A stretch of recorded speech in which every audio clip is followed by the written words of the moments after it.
Welcome, man. Welcome back to the channel, guys. Real quick.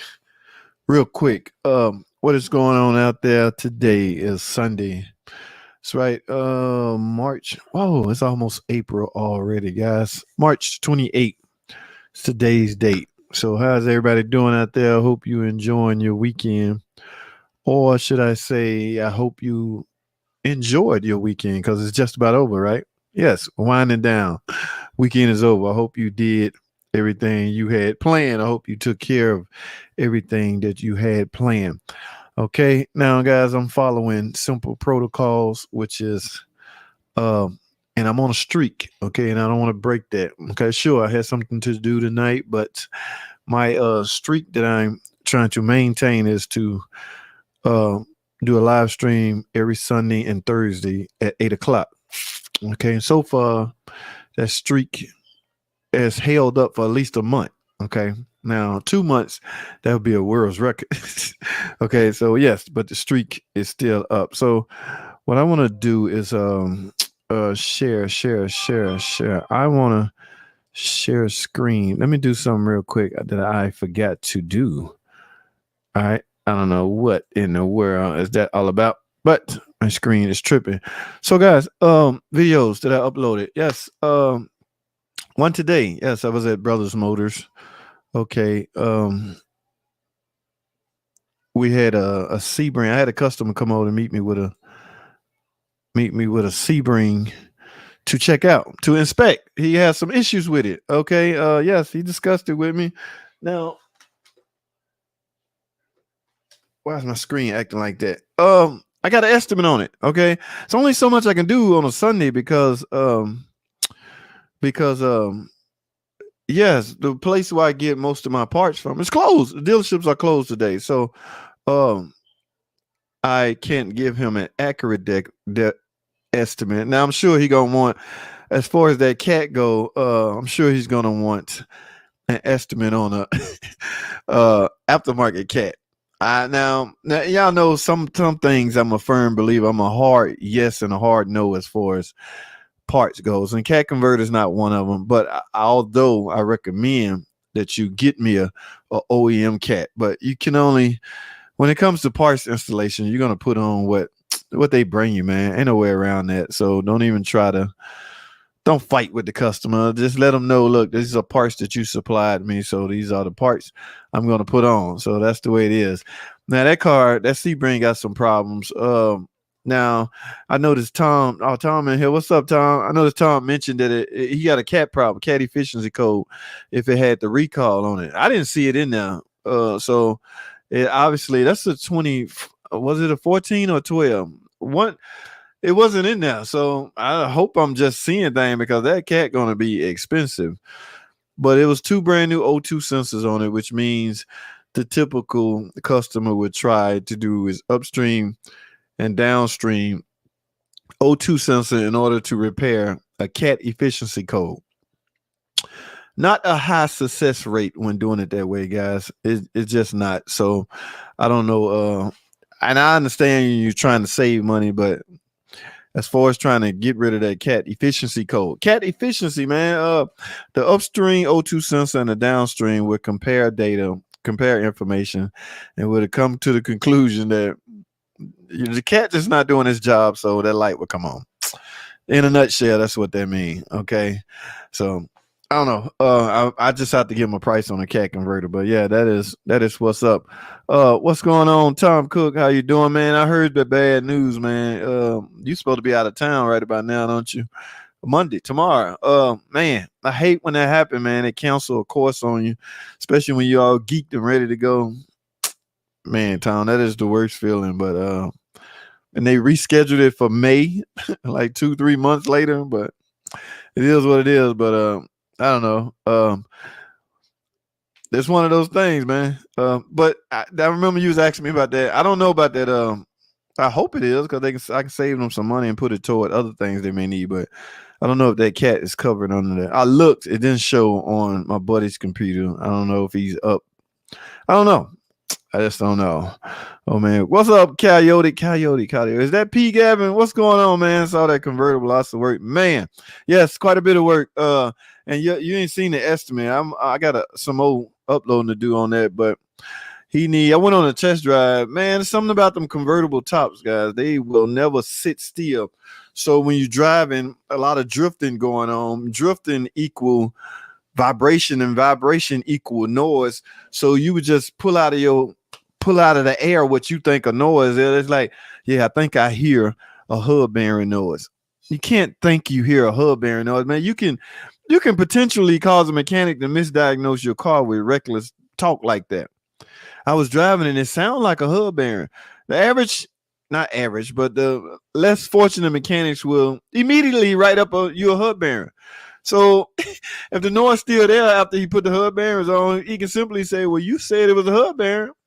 So if you're a consumer and you're doing that, you might want to stop that. That's not a good look. But that convertible going to need quite a bit of work, Mr. P, Mr. Coyote. So we'll see, though. Rashid, what's up, man? What up, JT Penstock? Man, did you get that Wrangler going, man? Wrangler with the oil pump. Yes, you had the oil pump issues. Oh, no, not the oil pump. You had the ticking issues. Damn, I can't remember. One of the issues you had on your Wrangler, I hope you got it up to speed, man. Yes, I remember you asking me how long do I think you can drive around like that.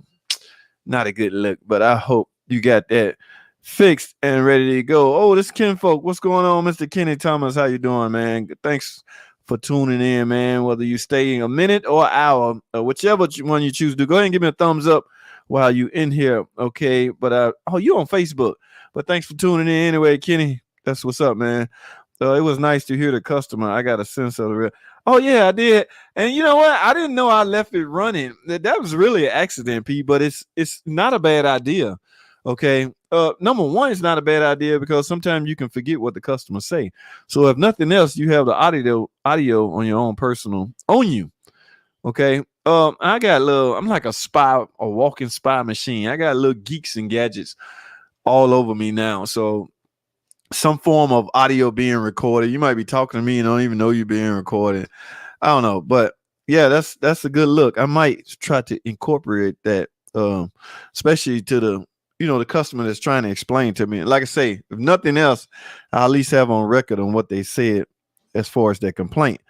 But yes, that's what's up. Mike Lemoyne, what's going on, Mike? What do you mean you made it, man? I saw you last week, didn't I? I think I'm not sure. I don't want to confuse people. But Mike, thanks for jumping on. I'm not gonna be long today. I decided to jump in, and I got an estimate to write up. I think AutoZone closed at maybe 9. When the daylight saving time change, some of the auto parts store will try to stay open longer. So I got on at they might stay open to 10 now. I'm not sure, but I got on at 8. I'm gonna try to jump off at 9, then finish up this estimate on this Sebring. This was all today, guys. So whatever I had scheduled to come out today, I just pushed it to the side to put this. I don't really like uploading mechanic videos on the weekend. Okay, I like to give y'all a break of the average mechanic stuff. So you might see some typical day in the shop type videos or some carport delivery videos, things like that. But Mike, thanks for jumping on, man. That is what's up. Yes, recall. Oh, it do cover the 12 U67. I'm gonna have to run that VN on my end, and I have his VN too, so I'm gonna run it when I get. Matter of fact, I'm gonna do that before instead of giving them a price on one because it's probably super expensive. Thanks, Tom. I'm gonna check that out when I get it off the stream. DT, what's your take on U joints? I need to replace my eyes on your 2014. Go man, of course, OEM, Mopar or no car. Y'all know my feelings on my y'all know my deal on parts selection. Hey, Tom, it's something else I wanted it's some MOA. I think it called MOA, some kind of friction modifier that BG make. We don't use the dealerships, guys. We don't use BG, we use Valvoline.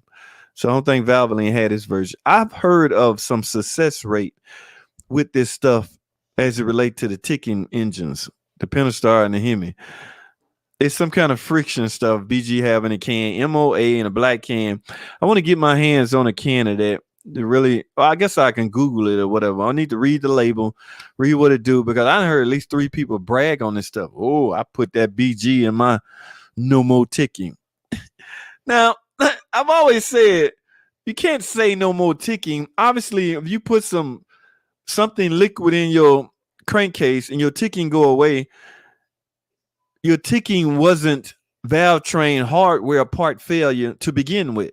It might have been hydraulic lifter failure or spongy lifters and things, because that's the only thing anything liquid can repair as far as ticking. If I got a broken rock arm, it don't matter what fluid or what oil or what friction modifier or none of that.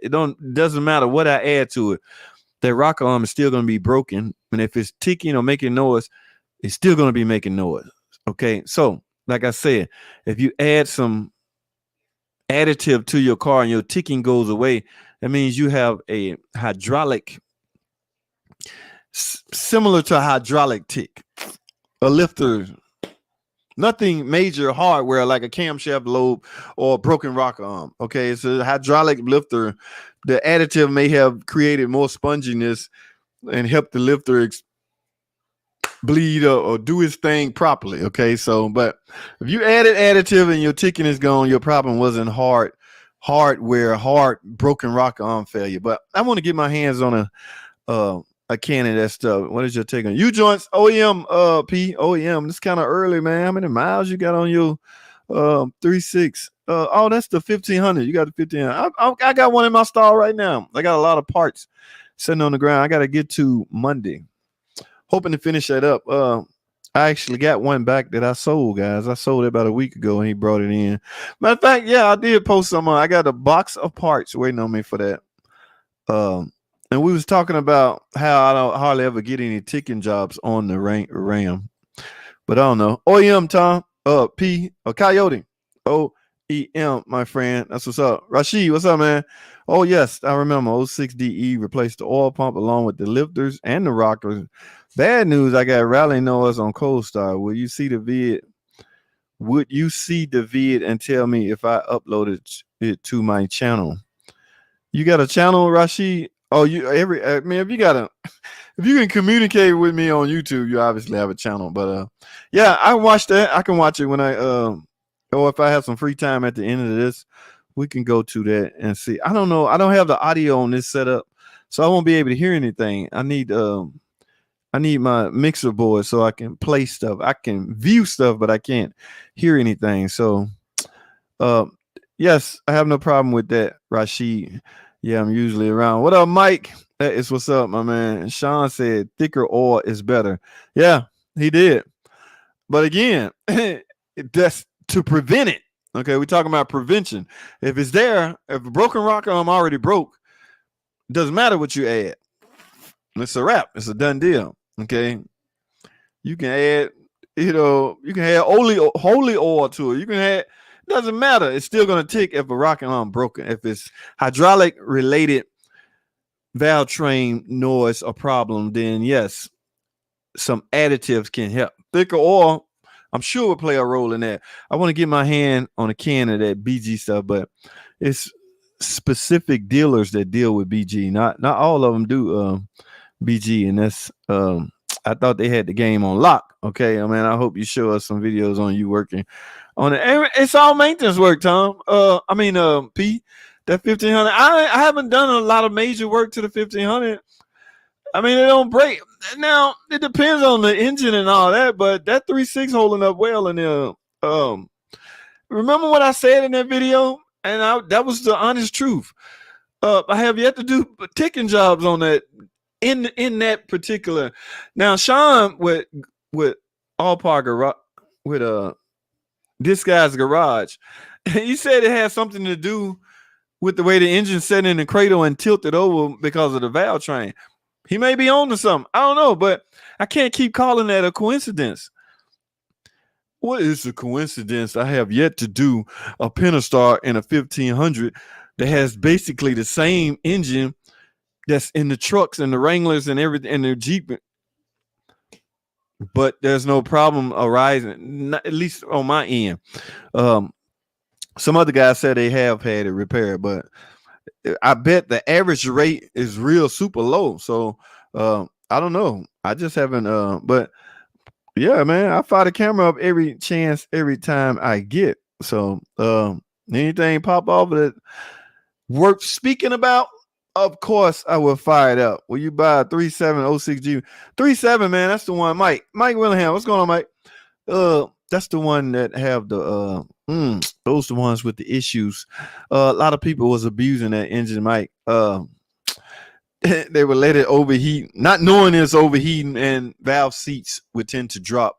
That's one of the problems with the Hemi. Everything in that era, 06, 07, 08, everything in that era had special made seats on the cylinder head. So the minute the aluminum cylinder head, mind you, is aluminum. The minute it overheat, aluminum may expand or retract.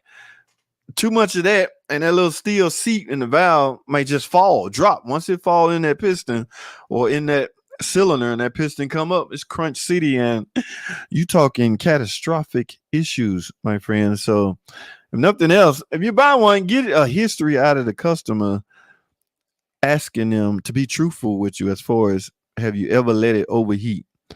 Overheated. Yeah, last year it got hot real bad. Ooh. You may have some issues then. That's with anything, actually. Anything with aluminum cylinder head, they use those funky valve seats. Okay. Some cylinder heads can survive a good overheating. The head on that old PT Cruiser, it can't. 5 minutes of overheating, you're done. Once that head warp, you will have nagging overheating issue for a long period of time. But no, Mike, answer your questions. No, I wouldn't. Just because of me knowing that. But I'm not saying you shouldn't. I'm just saying I wouldn't. I hope that made sense. JT, on the trans service for my 36-1500, is it true that the wheel needs to be in the air? Yes, because now it depends on if you have an 8-speed. What is it, a 2014 8-speed ZF rear-wheel drive transmission? It depends on if that's what's equipped with it. And I'm thinking that was standard equipped on the 2014 model. You have a rotary shifter, right? If you have a rotary shifter, you likely have the 8-speed ZF version. Yes, and the wheel have to be off the ground, or can I go through the gears once I reach the needed temperature?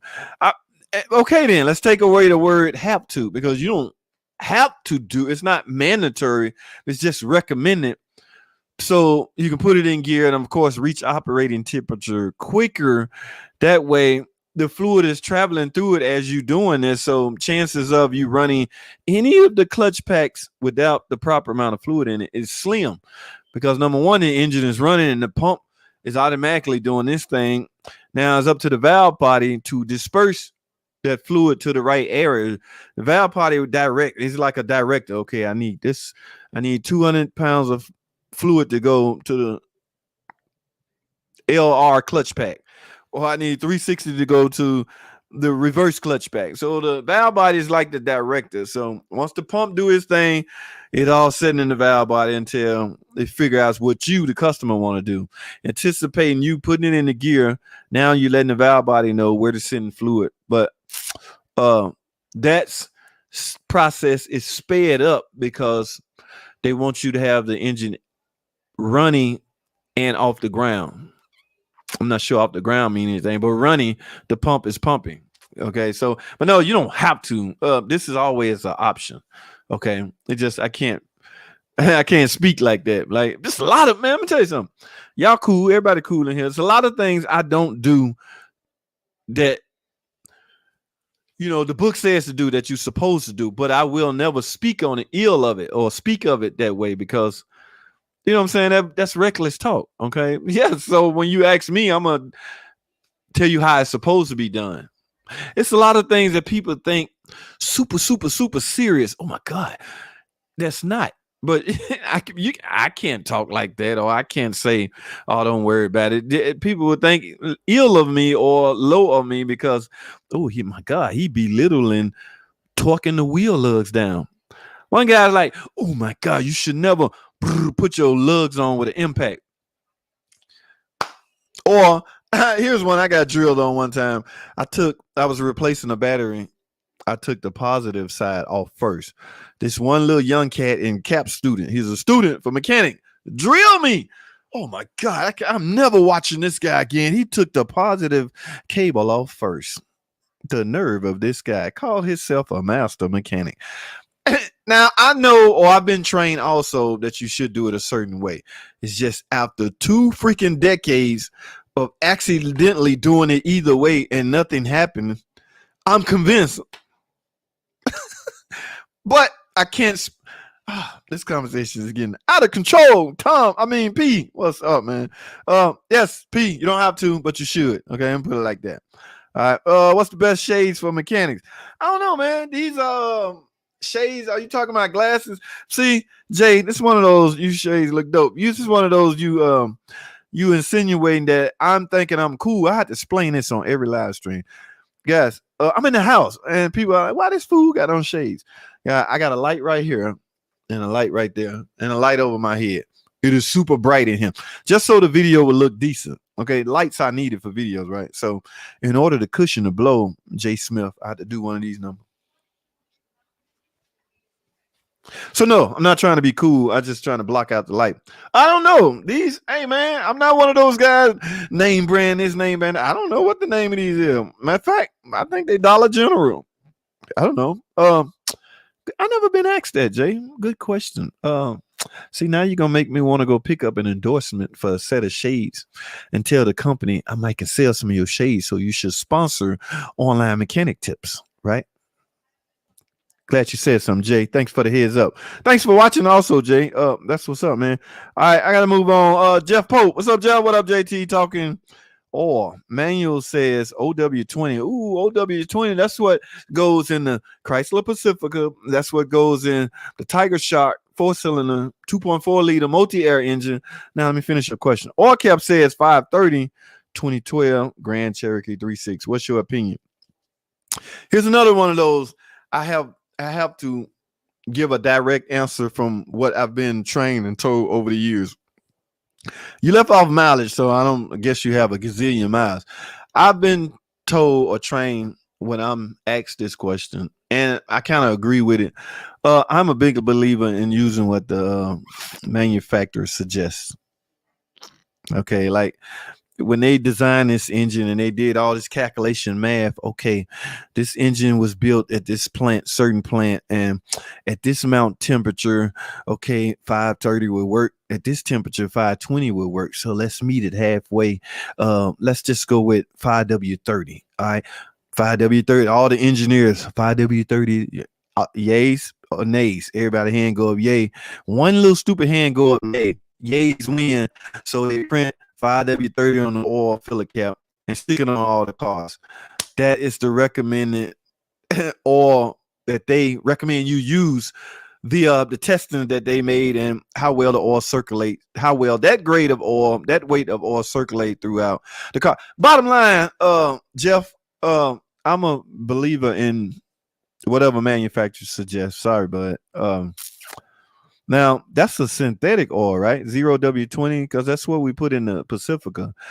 Why not synthetic 5W30? The weight would still be the same. It'd just be a slicker, better oil, maybe. But Manual says, wait a minute, I'm reading this wrong. Manual says 0W20. Hold on. Wait a minute. Manual said your manual on a 2012 Grand. I have one.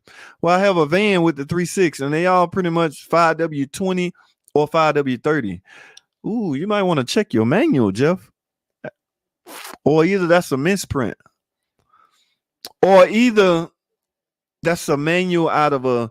Remember, the Jeep Grand Cherokee in 2016, that engine switched to the Pentastar Gen 3 with the EGR cooler and all that. So, yes, that engine may take something like 0W20. Check your years, man. But that's 2016 and up.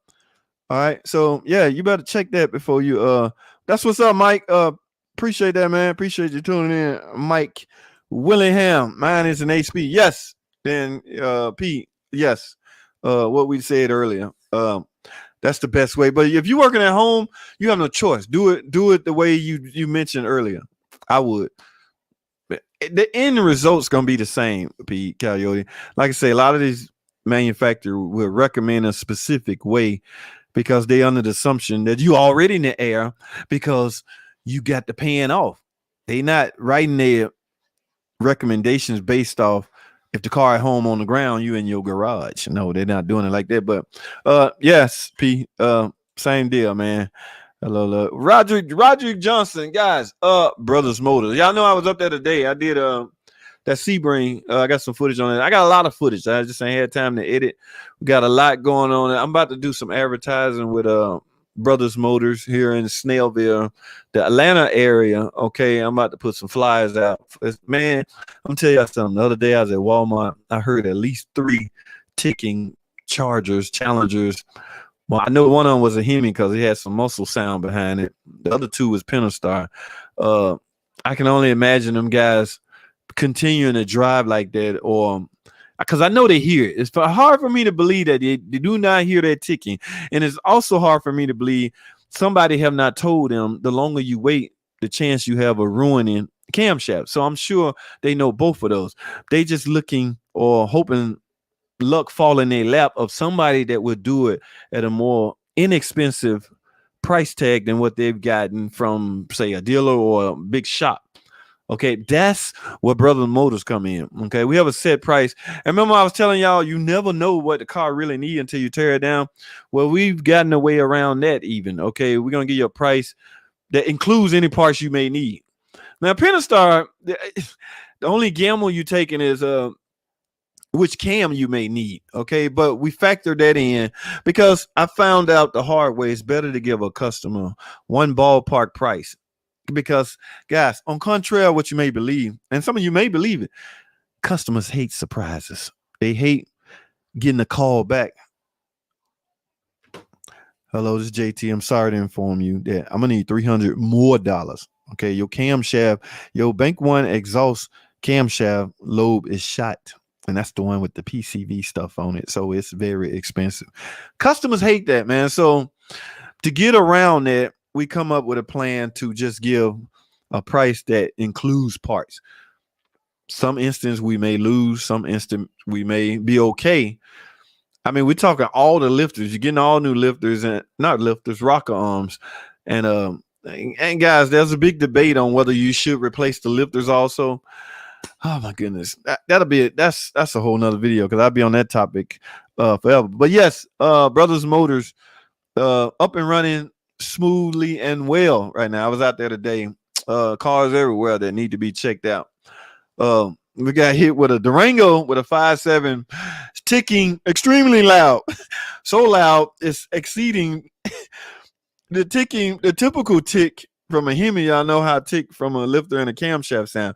No, this is a deeper thud type tick. So it may be something in the bottom end. That's where you want to take away all the risk. So you got to weigh your option on how you give an estimate on that. But it all starts with a visual inspection and listening to it. Okay. Yes, teardown time goes a long ways, but until you can hear it, then nothing else matters. Okay. But yes, so look out for some more material concerning that also. Thanks for jumping on board, Mr. Roderick Johnson. Yes, I have. Yes, you have a rotary shifter. Then you have a 8-speed ZF transmission. A lot of electronics going on with that. Do you know the computer to that transmission, Coyote, is inside the transmission, surrounded by all this gushy fluid? The computer is part of the valve body, so it's a lot of electronically things going on in an 8-speed transmission. I still, even though I've been working on them quite a while, I still have yet to grasp all of them. Number one, we're not allowed to overhaul them. So you got a problem, couple of repairs you can do, valve bodies and things like that. But for the most part, we always end up replacing them if there's a major problem. All right, Evelyn Rodriguez.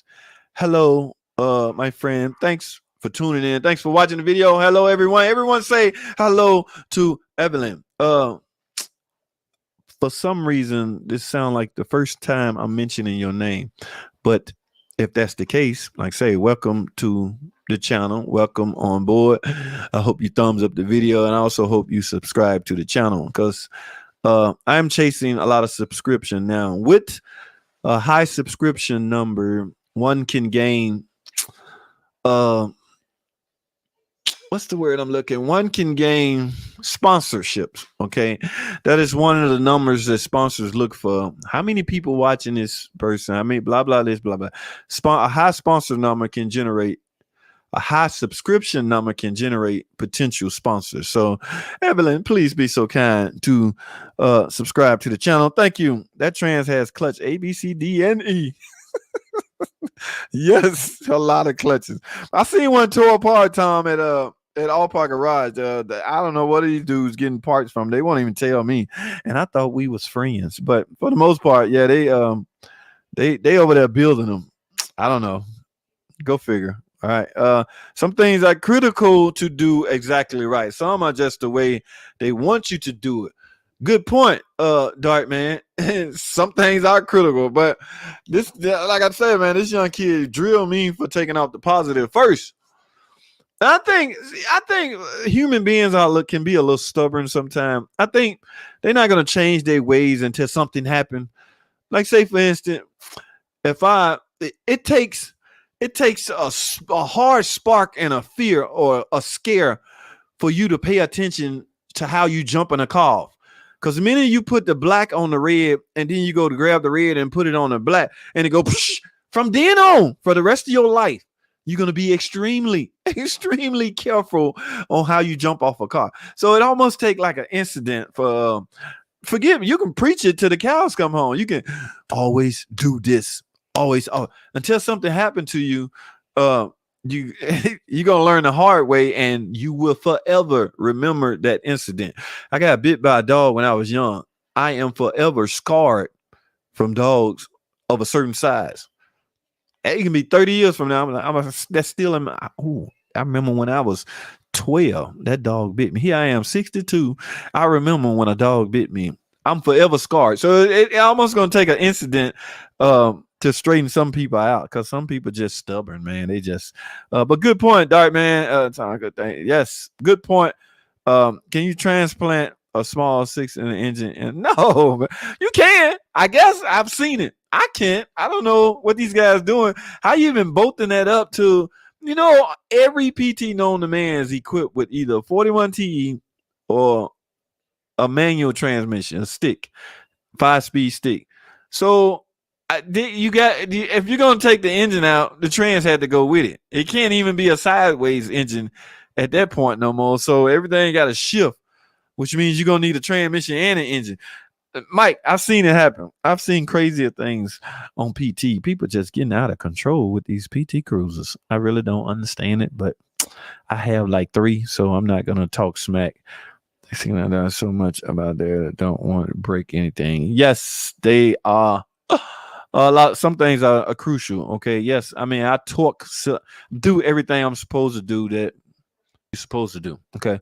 I only use 020 if it's below. Okay. Yeah. Some people change the weight oil used based off temperature. Some people adjust their oil based off temperature. Hot summertime, 100 degrees outside, and they got 500,000 miles on their car. They likely using thick oil. Okay, so now as far as the engineers go, and what I mentioned earlier, they also told me that after certain miles, all bets are off. You're gonna have to experiment and do your thing based off such and such. But engine up until a certain point in miles, usage, then their recommendations should be utilized. But after a certain number of miles, all bets are off. At that point, go rogue. It's the same with transmission. This so-called feel for life transmission. After a certain number of miles, 100,000 in most cases, you're out of warranty. So of course, go rogue. So one could argue they call it a feel for life. Basically, the life is what they're considering warranty. They don't want you to touch it while it's in warranty. Once you're out of warranty, yes, do your thing, do as you will, and change the fluid, whatever you deem necessary. Okay, so that's how I look at that, guys. All right, somebody texting me. I will get back with them. But yeah, I'm wrapping up, guys. 520 and the 5.7 And that's what the 5.7 calls for. And I told y'all about the Hemis can snitch on you, tell a tale. They got 2 sensors on that engine, an oil pressure sensor and an oil temperature sensor. Switch. One of them may be a switch. But they take those numbers and do some calculations, and they can tell. And the MDS solenoid, they can tell if the incorrect weight of oil is used because things are not moving as slick and smoothly as they should. So I guess they can do the calculation again based off the temperature of the oil and the pressure of the oil pressure. And you may have a fault code P0521 or something like that for incorrect oil used. Yes, these computers and engines they're becoming snitches now. Snitched on me. This computer snitched on me. Now, it won't set a check engine light, so you don't really have much to worry on that end, but it will store a code. So next time a mechanic go into it and view things, he will see that and alert you. That computer has snitched on a lot of Jiffy Lube. Y'all know these oil change places. Be careful using these oil change places, because Jiffy Lube and places like that, they get oil cheap based on the amount of oil that they've gotten. So they will have bulk oil stored in the back. And they can print on your invoice whatever they want to. Yes, we install filter and 5W20. But they can pull that reel down out of the sky and put in 5W40 or a different weight. Okay, the average consumer do not know what the hell is in their car. There's no way to know unless you see it going in. A lot of people, mechanics, are so fearful of that, they only change their own oil. I heard consumers say that, no, I'm changing my oil. That way I know exactly what's going in it. They have a point. I'm telling you, man, these places that use bulk oil, now that code has snitched on a lot of Jiffy Lube companies. There was a class action lawsuit on some of those places for doing that. Behind the customer back, they 10W30 or something like that. But it's the oil grade of oil is crucial. The weight of oil is crucial, but it's better than no oil. So let me put it like that. All right. 5W20 takes longer to reach the same viscosity in colder weather. Otherwise, it's basically the same after it warms up. You have nothing to gain by using 520 instead of 0W20, in his opinion. That's Ruley, man. Ruley pretty sharp on this stuff. I don't like analyze. I don't know the deep end of it because I stick with a motto or put in what they suggest. I don't have a car with a gazillion miles, so but I still need to grab some of this knowledge. Like, this is gonna stick with me, Ruley. Thanks a lot, buddy. Thanks. But in Ruley's opinion, 5W20 takes longer to reach the same viscosity in colder weather. Otherwise, it's basically the same after it warms up. You have nothing to gain by using 520 instead of 020. There you have it. All right. Pedro Bria. First time I can recall calling that name. You give great tips. I don't know anything about cars, but I'm learning from listening to you. My friend Pedro, I sure hope you coming to you by way of Facebook. So I hope on YouTube you are subscribed to the channel. I need subscriptions on YouTube. But Pedro, thanks for watching, my friend. I really appreciate, and I'm honored, I guess. Yes. I don't know anything about cars, but I'm learning from listening to you. Yes, that put a chuckle on my face. Pedro, thanks a lot, my friend. I really appreciate it. All right, thank you. Jeff Pope, live in Texas, been running Royal Purple. Man, I've heard a lot about this Royal Purple stuff. 5W30, 97,000 miles. I've been hearing Royal Purple got this image. I'm telling you, man, like the one car that failed that was using Royal Purple, that guy's gonna he gonna be loud with his complaints. And like right now, Royal Purple got a good image going. Really, this is all I've heard about Royal Purple. Good things like this. Jeff Pope used it. Okay, he said he got almost 100,000 miles, and he used 5W30. I don't know what kind of car he using it in, but it's working fine for my man Jeff. Thanks for watching, Jeff. I hate surprises, but if it needs less parts, I bet they don't lower the price. No, that's what I'm saying. That's what Darkman. That's where the gamble come into play.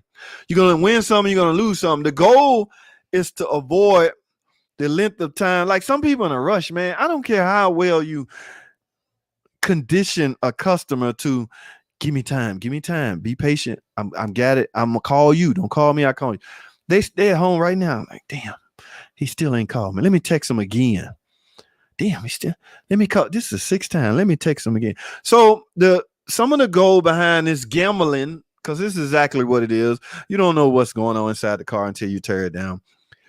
You're gonna win some. You're gonna lose some. There may be an instance where we say $800, all parts included. What if we tear that sucker down and every single it's a dual overhead cam engine, 2 cams per head. What if we find a load missing on every camshaft? There goes all the profit. And because we made such a ridiculous gamble estimate, it's etched in stone. I can't call that customer back. Man, I know we told you $800 for everything, but you exceeded the everything. You need all 4 camshafts. How did this happen? I've never seen this happen before. What was you doing?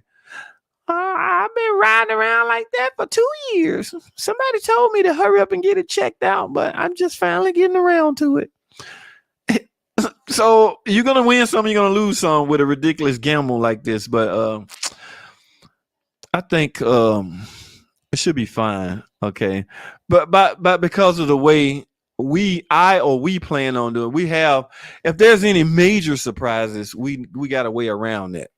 Like say, for instance, if one of the surprises you need all 4 cam, we got 2 of the cams that we didn't have before, or we can get. Okay, guys, there's nothing wrong with used camshaft. If the tone, I'm talking about a 3.6 right now, if a Pentastar engine, if the tone wheel is not loose on that camshaft and it hasn't been sitting nowhere near anything magnetized, or the cam lobes are not chewed up, damaged. Remember, guys, cam lobes do not wear out. It's not a wearable. Camshaft is not a wearable component. It don't wear out. I need to replace my camshaft every 80,000 miles. No, they don't wear out. It's not a wearable. It's not like brake pads. They don't wear out. They either damaged. That's it. They either damaged or damaged. There's nothing else. There's no justification for replacing your camshaft unless it's damaged via the tone wheel or a lobe. So the camshaft that I see laying around the shop, man, some people, because some techs, they parent, oh my God, no, I want all 4 camshaft. It's like, dude, but only one was bad. I want all 4. It's like, but okay, let me get those 3 that ain't no problem with. I storm for my ridiculous gamble estimate that I'm gonna take on a future. You know, life is a gamble. So you're going to gamble some way, some form of another. There's going to be some gambling. And even an estimate like this, Dark Man. But I see your point, and you have a great point. Okay. Yes, customers hate surprises very, very much. Okay, I got to move on. What up, big bro? JT, sorry for being late. Corey, come on. Corey, where you been, man? Where you been? Okay, I see you on YouTube. You're not on Facebook, but thanks for watching the vids, Corey. You know I'll be tripping, man. But say hello to Junior and the missus. I can't remember if we discussed you having a missus, but I know you got a junior because you is a senior. So there has to be a junior, because technically there would be no need to call you a senior if hypothetically there was no junior, right? Right. Say hello to Junior for me, Corey. Thanks for joining in, man. I remember you said $800 for a ticket job. That's it. That's what we charging. Okay. Parts included. Now, one thing I can guarantee you're going to get, like some customers just want results of their car not ticking anymore. You can mask that, guys. I mean, let's be realistic. You can take the valve cover off and replace to one rocker that's actually making noise. Is that justification for charging the customer $800? Because there's no, I only needed $200 of this $800. Here's $600 back. Ain't none of that, because like I said earlier, it's a gamble, guys. It's going to be a gamble. You're going to win some, you're going to lose some.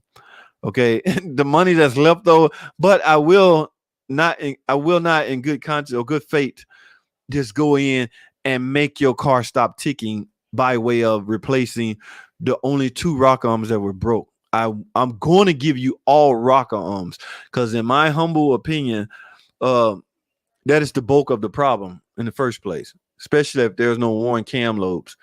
The rock arms, because you can do one now and a month later another one be bad. And last thing a customer want, I hear a ticking noise again. You just fixed it. You just replaced all the rock arms.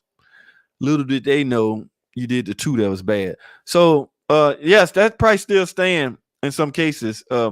Like if you come up to me and say, like, even if I change it to 1,000 and you come up to me and say, wow, last time you said 800, I'm going to honor that 800, but I don't plan on going up in price no time soon. And Coyote, that is from the estimates I've been hearing from various customers that call me, text me.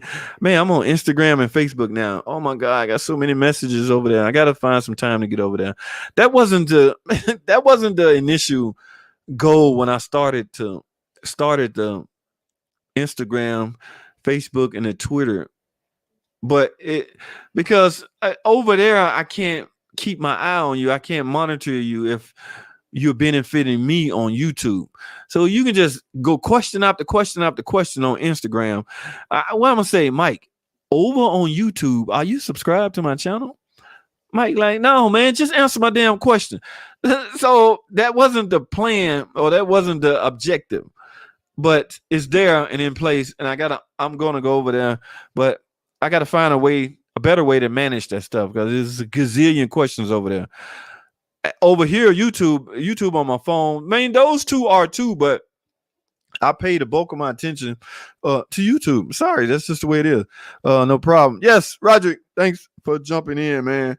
We better get the ball rolling. That's it. I heard what Jeff had said, man. Thumbs up the video, because I have technically 14 more minutes. I've been on 46 minutes now. I'm going to go a good hour and then go finish this Sebring estimate. Hey, Tom, I got you, man. A lot of change. I'm almost at 30,000. When I hit 30,000, I got to slow down, sit down, and get serious and find out what do 30,000 subscriber content creators do. Because, guys, it is a train wreck. Let me tell you something. It's a train wreck trying to get to the needed 1,000. Because everybody go when they jump on YouTube, and get 1,000 so I can get monetized. Little do they know, YouTube ain't stupid. They know you have a potential 1,000 friends. You can simply tell them to subscribe. So YouTube use their algorithm to tell if those videos have been watched. So what they do require you to have 4,000 watch hours. So what's the point in having 1,000 subscribers with 20 hours of watch time? Like, they ain't watching it, but they subscribe. YouTube is kind of smart. So it's a train wreck to get to that point. Once you get over that hurdle, YouTube will start helping you. You will fairly quickly reach 2,000, then 3, 4, 5, and 10, and 20. But you got to work the thing. But so I got to get it organized. But now that the 30 is where you should start really taking it serious and doing a lot of, oh man, I'm getting way off. But yes, Tom, all of that's coming. Stay tuned. They probably get the parts out of Germany for the newer 8 speeds. Oh, you talking about the transmission? You can get fully built NAG 1 transmission, any level of tune, ready to drive. Wow. Yeah, I heard what Dartman had said. Whose life? Interesting, Dart. Is there an upgrade high performance for? No, not for PT, Mike. I do have a mini sponsorship going on. Guys sent me a tune, some equipment. My Cherokee is a 4-cylinder engine. In fact, Mike, I'm going to All Park Garage one day next week, hopefully Monday or Tuesday, to install this tune. This place want me to get them dyno footage before and after. Okay, they in the tune selling market, so they using mechanics to showcase their equipment. I agreed to jump on board and do that. So we're going to see how that go. I don't know if they make one for a PT Cruiser, Mike. I'm sorry. So sorry. But 4-cylinder PT. Now, my Jeep is a 4-cylinder, but multi-air engine. So I have to stall that and go from there and find out how well that stuff doing. But I'm so sorry, Mike. Mike, thanks for watching, man. You cool dude, man. Can't warp up that fast. Can't warp up. What do you mean, Dart? Can't warp up that fast. I'm not sure what Dart talking about. I can't warp up. Oh, you talking about the head. You talking about the head. Dart, have you seen some of the 3.7s? Even some of the Hemi, Dart. I'm telling you, man, the head heat up. Dart saying it can't warp up that fast. Okay, what about the expansion? And a lot come into play on how hot you get it. That's a major factor. But an overheated engine is an overheating engine. I mean, water, the peak boiling point of water is what? A certain temperature. So anything after that is just, it doesn't matter. A warp head is a warp head. Now, there's a level of damage that can be done to a head by way of overheating, but that just gonna result in nagging overheating problem. In other words, a month can go by and that overheating hit again, and you won't see it no more till another 3 weeks or another month and things like that. So, that nagging overheating is what drive people cuckoo. And I'll always get the truth out of people once they keep bringing their car back for a third time. Yep, it's overheating again. Okay. Relax. Stop for a minute. The very first time you overheated, what did you do? How long did you go? How long did you let it overheat? Then the truth come out. I was 10 minutes away from home and my hand was all the way in the H, but I had to get home because it was 3 o'clock in the morning and it didn't matter. So I kept driving till I got home. That is permanent small damage. In other words, your car can still drive. It didn't kill your engine to the point where your engine is shot because you can still drive it. You just forever will have nagging, overheating complaints and problem. So, that's pretty fast. I guess the way I explained it earlier, but a nagging overheating problem is no fun, man. And I see it all the time. Can't wrap. I think you still got. I'm thinking you mean warp. Can't wrap up that fast. So I don't know. I can pull up trans temp and pressure on cool. Trans temp and pressure of the transmission fluid. You must have a 06 that has a nag one in it. Yes, I think they allowed that feature on that particular model. Have you ever heard of getting a spun bearing from oil change from using the wrong weight? Man, a lot of Swab. Man, I'm not used to calling your name, Swab. I hope you are a subscriber and you one of those people that like to thumbs up video. Have you ever heard of getting a spun bearing from an oil change from using the wrong weight? And guys, the way oil is set up now, the way today, especially any name brand oil, of course, some oil is better than other, but okay, let me say it like this. Any Dollar General oil is better than no oil. Okay, so and I'm not saying leave that in there, but his thing is, have I ever heard of getting a spun bearing? So if there's oil in it at all, your bearing shouldn't spin or spin off, whatever you're trying to say here. That shouldn't happen. So wrong weighted oil, you got to be really, you got some differential oil in there and an engine. That's super heavy, thick oil. So depending on how much of a weight difference we talking, but no, to answer your question, no, I have never heard of such, because just any kind of regular cheap oil keep a bearing from spinning. Man, it's hard to. I don't know how to word that. I've never been asked that, Swab. Good point though.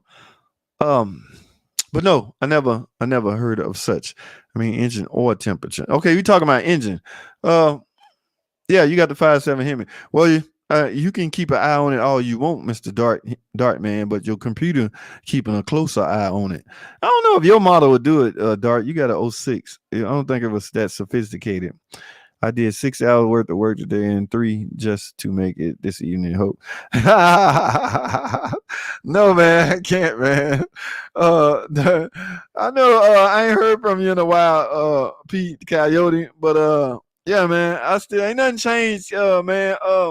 Ain't nothing major change. I went to a different format. This is my podcast format, but since it was already set up, I figured I'd go with it. And guys, I got a guy gonna be on the next week or 2 weeks from now. Next week, he a dealer for damn, he got with me today. Damn, he gonna tell you guys the importance of. Now, I'm not saying he's here to try to sell stuff. He just gonna. Knowledge is power, guys. So this is stuff we need to know. Okay, just stay tuned for next week. I got a guest coming on that's one of those dealer type guests that is going to tell you the importance of his product and what it can prevent from happening. Okay. And yes, it chose little old online mechanic tip to discuss it. We're gonna discuss it and see where it go. Man, thanks for jumping on, Coyote P. That's what's up. I ignored the Magnum. Ah, come on, man. No Hemi work for me. Really? He always does. Just get him talking. No, man, not today. I really gotta go. Pedro, that's what's up, my friend. You are the man. Valvoline here. Oh, we got a Valvoline user in the house. Everybody has their own little. What am I? If I had to, JT, what oil you burn? and see, I burn. I think the dealership use Valvoline, so that's what I use. Okay, I'm not one of those. I only burn Pennzoil 0W5 super synthetic. Valvoline works just fine with me. I haven't had a engine failure based off the oil I've used, but it can happen. So I don't want to be little. Texas is my home state. No place like the Texas. I used to live in Dallas, Irving, Texas area. Okay, JT, ever heard of Alpha OBD? ODB? I just bought it. Also have to remove AMDS from the ECU on the Magnum. Wow, what are you doing? What kind of project Dart Hemi got going on now? No, I never heard of Alpha ODB. Is it OBD? Onboard Diagnostic or ODB? Those acronyms correct, Mr. Dart Hemi? I also have to remove MDS from the ECU on the. Oh, you about to do a delete, right? Yeah, you have to retune that or get that computer redid or something so it won't be looking for those solenoids. Or you will live with a check engine light. No, I never heard of that, Dart. Good evening, y'all. I got a 97 Neon. Dart Man. Well, you had Dart Man. It's a 97 Neon owner in the house. That's stuttering while stopped at red light and doing acceleration. Hasn't stalled out. Replace plugs, wires, ignition coil, vacuum leak, still not fixed. Ocean Cat, you have basically replaced everything secondary ignition related that would cause a vehicle to produce such complaints, especially under load. You tell me you got a misfire, stuttering at red light, and doing acceleration. Acceleration, you under load. That's when secondary ignition really come into play. You put a coil on it, some plug wires, and plugs. Man, we got to get inside. I know it's a 97, but it's still some valuable information inside that computer that's needed to further get you in the right direction. And guys, I already told y'all, and I think y'all should adapt this too, especially if you work on cars on a daily basis. A little engine such as this, you got a Neon. I'm almost certain it's a 4-cylinder. Matter of fact, it has no choice but to be a 4-cylinder. So I'm certain it's a 4-cylinder, which means there's 4 cylinders, right? Which also means once you pull the spark plugs, the 4 spark plug, you can easily gain access to the cylinders right there. I am a big firm believer in sticking a compression gauge down in each one of those 4 cylinders before I screw the plugs back in, just to verify or to see what my compression is. In other words, my friend, it is basically time for a compression test. All right, which is something you should have did before you screwed the plugs in, but it's still doable because it's still easy to get to. That part don't change, right? So pull the plugs back out and see if your engine capable of producing that performance you're looking for. Because if not, all bets are off, no matter what part you throw it. If you have low compression in cylinder, I'll pull one out of the sky, cylinder 2, nothing else matters. New coil, I got a new coil, I got a new wires, I got a new air. It doesn't matter. That low compression will affect the overall performance of any car, any engine. So verify that your compression is on point before you go a step further and replace another part that you may not need. I can get some dude to rewrite the ECU. Oh, wow. 179 or buy a Diablo programmer for that's what's up, man. That's what's up. Then you on the road to doing an MDS delete. Man, Dart, where is the footage? We want to see footage. This is YouTube, man. We all about videos. We don't believe nothing until we see it. All right. I'm sure Dart Man gonna get that footage for us, y'all. I understand that JT though. Most times it evens out. Yeah, and everyone is happy. Yeah. What have I missed? Ocean Cat, Not much, man. In fact, I'm at the 59-minute mark, so it's rush city, guys. I'm about to rush through these last few comments, and I'm gonna have to go try to complete this estimate on this Sebring. But thanks for jumping on, Ocean. Give the video a thumbs up before you go. I can relearn new engine. Oh, that was you talking about that. Yes, that Magnum I did. I assumed that relearn, cam crank relearn fixed that car. I did it Saturday. I guess I'll know officially Monday, because I can almost guarantee you if it didn't, that customer coming back, because another shop sent that customer to us just to get that service performed. I'm like, you come from a shop that doesn't have a scan tube that can do cam and crank relearn? Maybe time for them to invest in such. That's what's up, Dart, man. Dart Hemi, relearn cam and crank. You can do it all. I'm gonna do your you can, hey, Dart, knock, it's enough out there for everybody, Dart, but knock yourself out. Get the program and seeing how you're doing a lot of engines and cars. Maybe the upper and scan tools can do it. There might be some kind of little copyright thing. I don't know how they working it out. Prestige oil, Royal Purple, Amazon are better, but not worthwhile unless you drive 25K plus miles a year. The rest of the vehicles will wear out before the engine anyways, especially in the Rust Belt. Oh, he's saying the whole car will wear out before the engine give out. But those are great points, Ruli. I'm hearing a lot of good. I'm saying I'm hearing nothing but good stuff about that. Both Royal Purple and Amazon. Even though I've had no such experience with it, I've never put it in a car or my car. We are only allowed to use what the shop supply. Okay, but I've heard good things about it. Stellantis is slowing production for 5 weeks. Lord have mercy, because no computer chips. I heard about that. I didn't want to believe it, but good thing we just got a delivery truck. Dude, we got 3 delivery trucks in one day last week. And I heard 2 more on the way. I guess so they stocking up before this little, whatever's going on. They stocking up. I don't know. The dealership, we got a car deck now. We want that thing full. 5 plants slowing productions, not 5 weeks. Ooh, okay, slowing production. 300K Dodge Dart recall for shifter bushing. We're already doing that.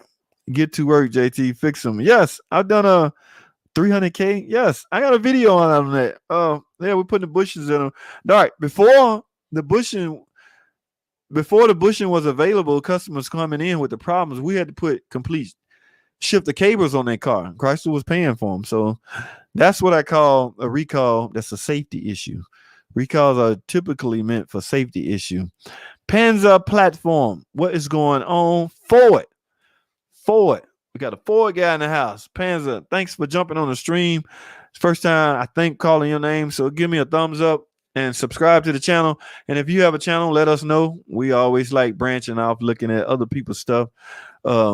Your picture dictates that you do, but you may not. I don't know. So let us know, Pandas. Thanks for jumping on, man. I'm winding down. Hey, that's what's up, man. Before I can finish my sentence, my friend Panzer is on board. Thanks, Panzer. Like I say, let us know if you doing anything on your end. Ocean Cat, you might want to check out the EGR valve setup. Okay.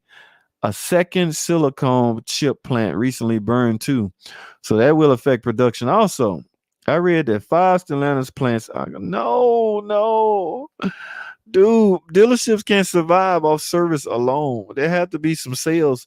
And plus the salesmen want to eat too. After pretty soon they're gonna come to the back talking about, let me change the oil. I do it.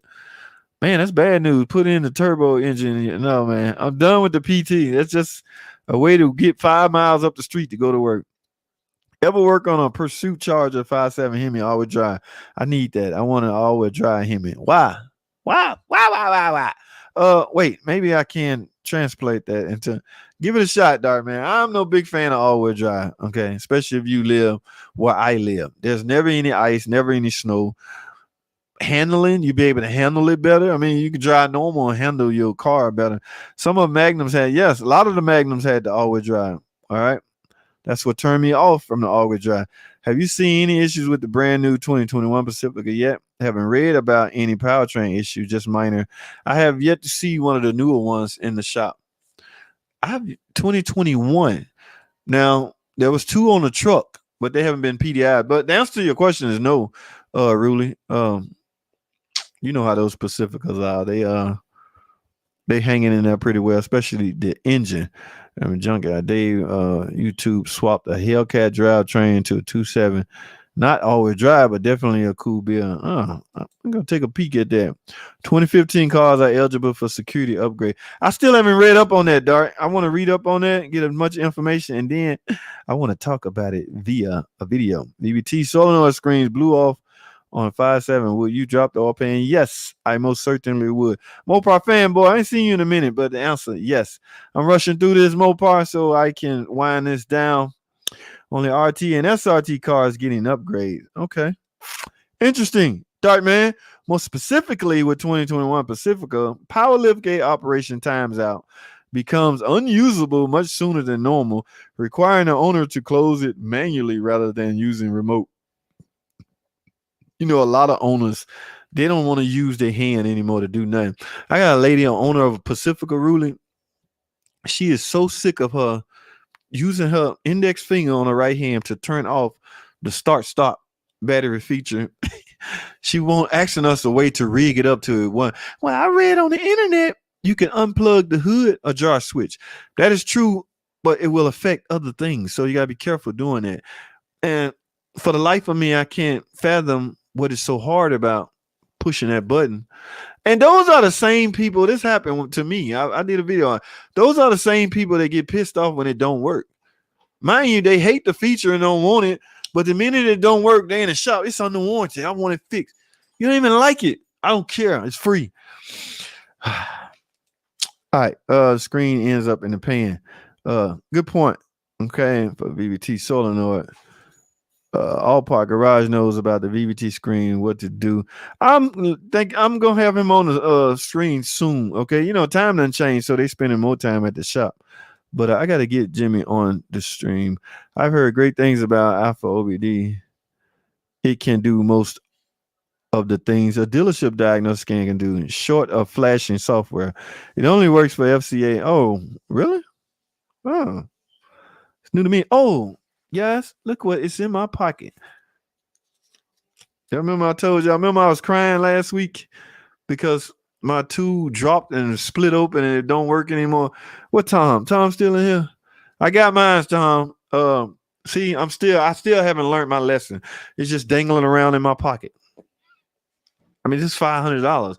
I can be so reckless sometimes that it just, I don't know. But I got to clean this up because I wanted to do an open box review before. Now I got it unused. It got oil all on it. I'm still going to do it. I can trick y'all into thinking it's new. So, because I got to have a follow-up video to the one I was crying about when I broke it. But yes, my pod is now in, guys. Good for me. I put a video up how I'm about to yank my 5.7. Dart, I got to go check you out, man. Well, I got you on notification. Why haven't I seen a notification, Dart?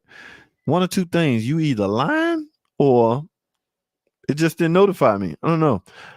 At any rate, we're going to find out. Yeah, I'm going to try it. You should. All right, AJT, I'm looking forward to some Scotty. You're going to get some. I personally seen one the other day, and I sat down and actually watched it. He was dogging out. What was he dogging out? He was dogging out something.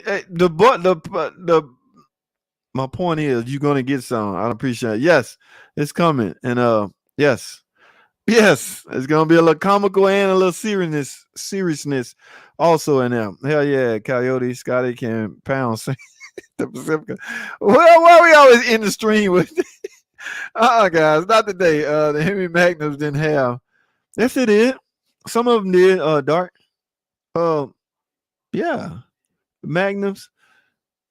I think some of those models did have the all-wheel drive. It would launch super hard with all-wheel drive. I can imagine. Rudy's gonna do. We should see you on a live stream with JT. You one smart dude. Yes, he is. Rudy 73. I see had transmission issues for years. Not sure if they resolved that yet, but some were failing every 30,000 miles. Saying they are reliable, but kind of boring. So, wow. I thought we was the only one. I got a question for All Bar Garage. Hey, man, I'm gonna have him on the stream, or I'm gonna be over there tomorrow. I might fire the camera for a hot second. I don't know, but I'm gonna be filming because I gotta film what I'm doing. All right, guys, I am winding down. Thanks for everything, Shavira Ra, Prachat Boy Joe. Thanks for watching. You over there on Facebook. I hope you one day come to YouTube and subscribe to the channel. But thanks for tuning in, even on Facebook. Yes, guys, I'm live streaming to both my Facebook platforms, and I am winding down. How are you gonna break it? Yeah, nah, I'm not. I'm extra careful. You don't just be reckless with a $500 part. Although I have. Guys, I'm done. 1 hour and 9 minutes. I did good. Guys, until next time, man, that's all I have. Thanks for watching. My man just showed up. What is going on? Shelf and all-wheel drive will cost you if you got some miles on your tires and you get a flat. Yes. Or you know the saying goes, every tire on that mug got to be the same size. I had a customer with a damn, I can't even think of. In other words, she had that set up and had different tires on her car. Just messed up the whole drivetrain. But Shaw Family Video, thanks for jumping on board, man. Is it recommended to replace all 4 cams at once? Why? But I just went over this Ocean View. A camshaft is not a wearable item, my friend. Okay. You only replace camshaft if they are damaged. And when I say damaged, I'm talking about a chewed up cam lobe or a grooved cam lobe or the sensor that's press fit onto the camshaft in the rear, not sensor, tone wheel. If that's loose or it's been contacted with something magnetized, those are the only reason you should replace a camshaft.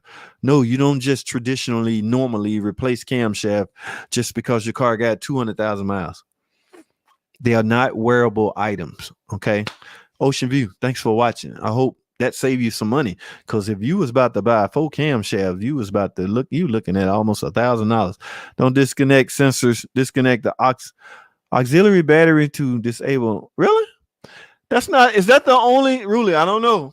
Is that that battery only role in life is to operate the auto stop setup? Now, even if that's unplugged, wouldn't the computer be looking for that voltage? Let me finish reading your comment before I go off the deep end. Disconnect the auxiliary battery to disable start stop. Our Pacifica has been this way for a long time. JT, start stop shouldn't turn on at every startup. I got other stuff on my mind. Y'all heard what Ruli said? Okay. Now, well, again, what I want to know is that the only role of that auxiliary battery for stop start features? I personally do not know. Glad I made it on stream. Coyote, thanks for watching, my friend. I really appreciate long time subscriber, Mr. Coyote, tuning in. That's what's up. I'm winding down. What's the problem with a 3.6 head to misfire? Math. I would be on here an hour discussing a misfire cylinder head. Okay. But it's not a recall. Some of them, depending on the problem, man. I got several videos up, or you can we can discuss it some more when I get off the stream. But I got to write up an estimate on a Sebring right quick. So, but thanks for watching, Matt. Give me a thumbs up. I was winding down, my friend. I apologize. Thank God, Tippums are gone. Yes, they're out of here. Dodge should have had recalls. Is it a safety issue? Yes. It could be. If that tip-on fuel pump system go out and you stop in the middle of the road and you crash, that's safety. All right. Yeah, we can talk about that some more too, guys. But for right now, I got to get out of here, guys. That's all I have. Thanks for watching. Comment, subscribe. I'll see y'all in the next video.